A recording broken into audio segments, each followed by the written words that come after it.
નમસ્કાર મિત્રો, વિડીયોમાં તમારું સ્વાગત છે। તો મિત્રો, અત્યારે હાલની ખૂબ જ મોટી અને દુઃખદ ખબર સામે આવી રહી છે।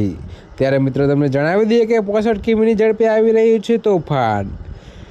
જી હા મિત્રો, તો અત્યારે હાલની ખૂબ જ મોટી અને દુઃખદ ખબર છે। ત્યારે મિત્રો, દક્ષિણ બંગાળની ખાડીમાં રચાયેલો લો પ્રેશર 26 નવેમ્બર પછી ચક્રવાતમાં ફેરવાઈ શકે છે।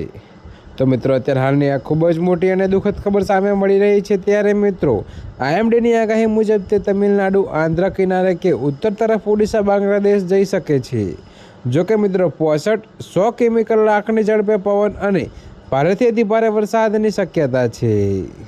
ત્યારે મિત્રો, અત્યારે હાલની આ ખૂબ જ મોટી ખબર સામે આવી રહી છે। ત્યારે મિત્રો, તમિલનાડુ, કેરળ, આંધ્રમાં પહેલેથી જ ભારે વરસાદ ચાલુ છે।